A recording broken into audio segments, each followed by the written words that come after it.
Welcome to the Innovation Series, where I take you on a journey to build complex technology from scratch, step by step, from idea to reality.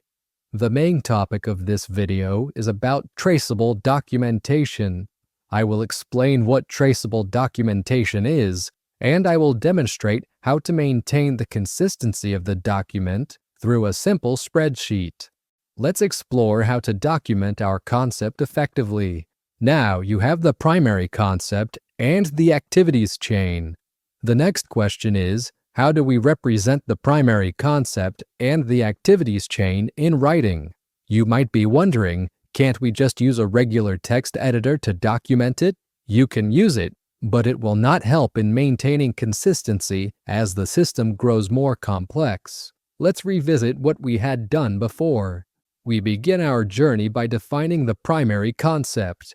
From the primary concept, we identify the entities that interact with the catapult, such as the projectile and the user. In general terms, we call these the entities. The entities represent anything the catapult interacts with. An entity can be the person who operates the device or an external object which the catapult interacts with. These same entities appear in the activities chain, which consists of a series of activities describing operations or functions related to the catapult. Previously, we observed that each activity always consists of either the user, the catapult itself, or the projectile. They are exactly written in the same way as the primary concept. We have maintained the consistency because the entities are written as the subject or the object in the activities chain.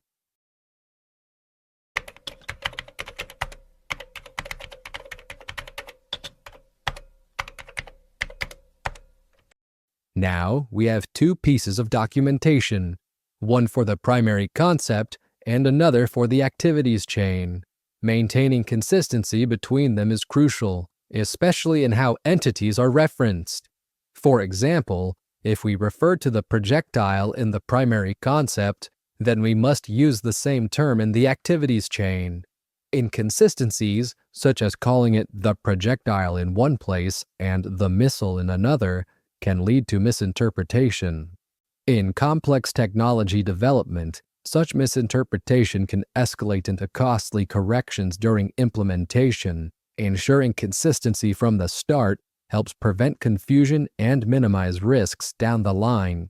Now that you understand the importance of maintaining consistency in documentation, the next question is, in what structure will we create the documentation? The answer is, we will create the documentation in the tabular format. The tabular format is structured into multiple connected tables. We will use a computerized spreadsheet as our main tool to structure the documentation into multiple connected tables.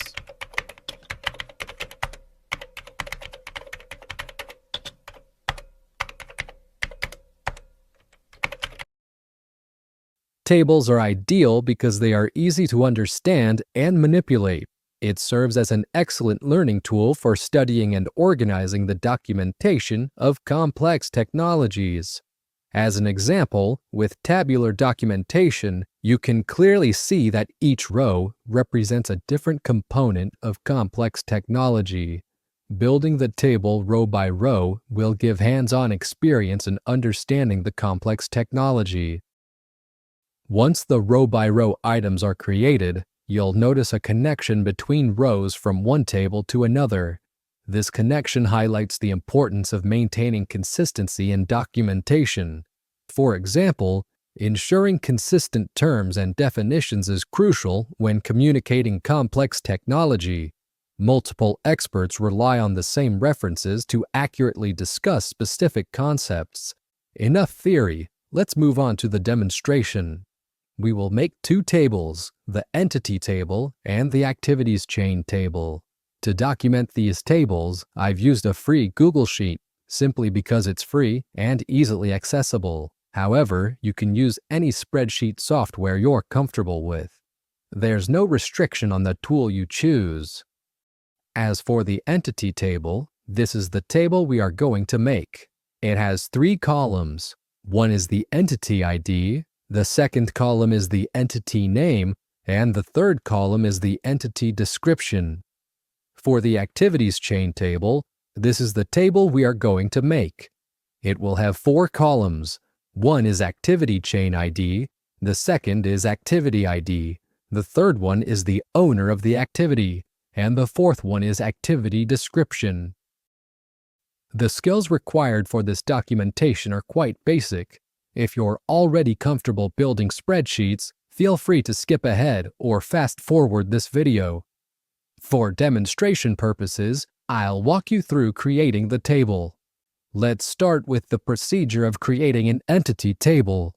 The steps are: 1. Identify the entity from the concept. 2. Record the entity in the table. 3. Add unique ID. And 4. Define the entity. As for the procedure of creating activities chain, the steps are: 1. Record the activities chain to the table. 2. Record the owner. And 3. Add ID to the activity item and the activities chain. Let's begin with step 1. Identify the entity from the concept. What concepts have we created? We've defined the primary concept and the activities chain. Now, let's identify the entities involved in these concepts. From the primary concept, we identify 3 entities: the user, the catapult, and the projectile. Next, let's examine the activities chain to see if we've missed any entities. After a thorough review, there are no additional entities to add. Moving on to step 2, record the entities in the table.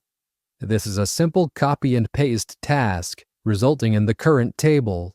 Step 3 is to assign a unique ID to each entity. There's no strict rule for creating IDs. Since we only have 3 entities, I will assign them manually: E1, E2, and E3. Finally, in step 4, define the entities.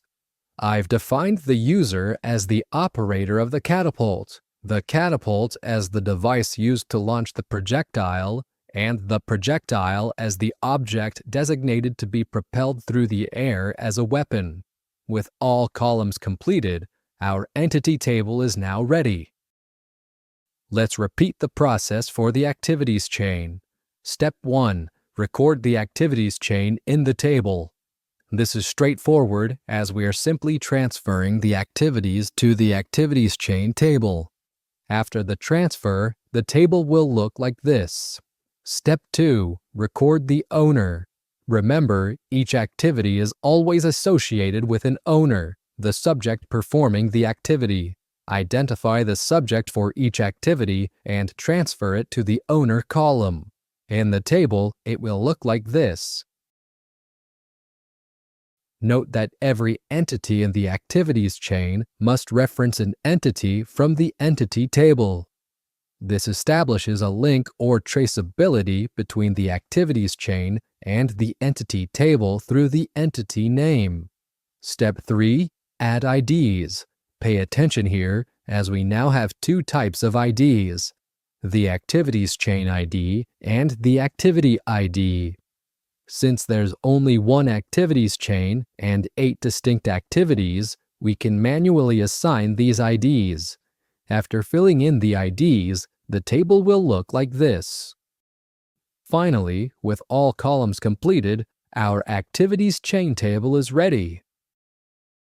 Congratulations on creating your first documentation of complex technology. To summarize, the importance of these 2 tables lies in their traceability. For example, if you examine an activity and encounter an unfamiliar entity, you can easily trace it back to the entity table and find its definition in the description column. This approach ensures consistency, which becomes increasingly crucial as the system grows more complex. After the demonstration, it's a good idea to practice the skills you've learned. Why not try creating your own entity table and activities chain table? Use any spreadsheet software you're comfortable with and replicate the steps from the demonstration. If you practiced creating a primary concept and activities chain for an oven, use that as your example. Once you feel satisfied with your work, you can move on to the next lesson.